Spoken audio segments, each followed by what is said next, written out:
4. The Discovery of Oz, the Terrible.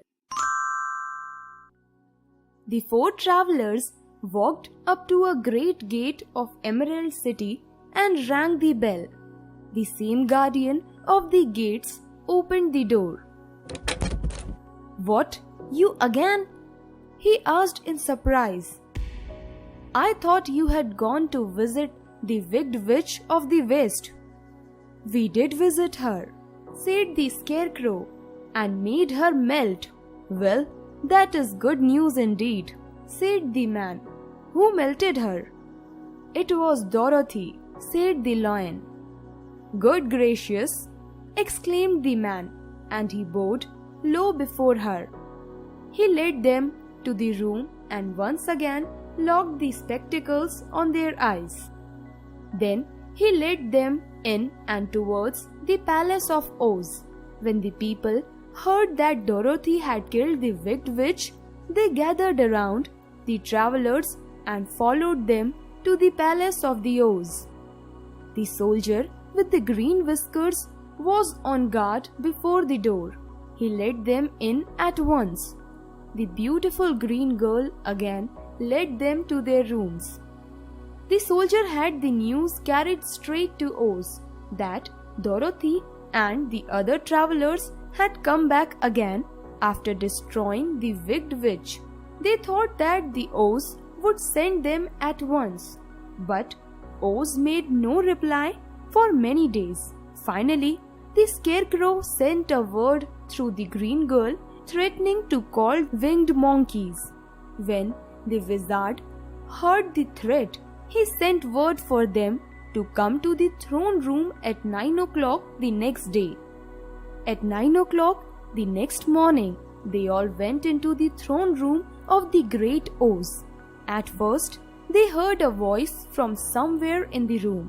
"I am Oz, the great and terrible. Why do you seek me?" "We have come to claim our promise, Oz," the companions said. "Is the Wicked Witch really destroyed?" asked the voice. "Yes," said Dorothy. "I melted her with a bucket of water." "Well, how wonderful! Come to me tomorrow, for I must think it over," said Oz. "You have had enough time already," said Tin Woodman. "Yes, now you must keep your promises to us," exclaimed Dorothy. When Oz did not reply, the lion gave a large, loud roar, which was so fierce that Toto jumped away and tipped over the screen that stood in a corner. As it fell with a crash, they looked that way and saw a little old man standing with a bald head and a wrinkled face. The little man was surprised seeing them. The Tin Woodman cried out, "Who are you?" "I am Oz, the great and terrible," said the little man. "But please don't strike me. I'll do anything you want me to." The travelers looked at him with shock and disbelief. "I have been make-believe," he said to them.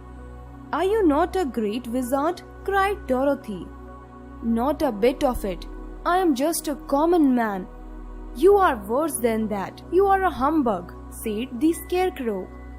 "Exactly so. I am a humbug," said Oz. "Really?" said the Scarecrow. "You ought to be ashamed." "I certainly am," answered the little man sorrowfully. "But sit down, please, and I will tell you my story." So they sat down and listened. "I was born in Omaha. When I grew up, I became a ventriloquist, and at that, I was trained by a great master. I can imitate any kind of a bird or beast, but tired of that, I became a balloonist. Well, one day I went up in a balloon, and one of my greatest fears was the witches. I was pleased when I heard your house had fallen on the Wicked Witch of the East. When you came to me, I was willing to promise anything if you would only do away with the other bad witch. But Now I am ashamed to say that I cannot keep my promises. I think you are a very bad man, said Dorothy. Oh dear, I am a very good man, but a very bad wizard, said Oz. Can't you give me brains? Asked the Scarecrow. You don't need them. You are learning something every day, said the wizard. That may all be true, said the Scarecrow, but I shall be very unhappy unless you give me brains. The false wizard said with a sigh, I am not much of a magician, but if you come tomorrow morning, I will stuff your head with brains. Oh, thank you, cried the Scarecrow. I'll find a way to use them, never fear. But how about my courage? Asked the Lion anxiously. You have plenty of courage, I am sure, answered Oz. All you need is confidence. Perhaps I have, but I am scared just the same, said the Lion. Very well, I will give you that sort of courage tomorrow, replied Oz. How about my heart? Asked the Tin Woodman. I think you are wrong to want a heart. Most people with a heart are unhappy, but come to me tomorrow and you shall have a heart, said Oz. And now, said Dorothy, how am I to get back to Kansas? We shall have to think about that, replied the little man. Give me 3 days to consider the matter. In the meantime, my people will wait upon you, but you must keep my secret that I am just a humbug.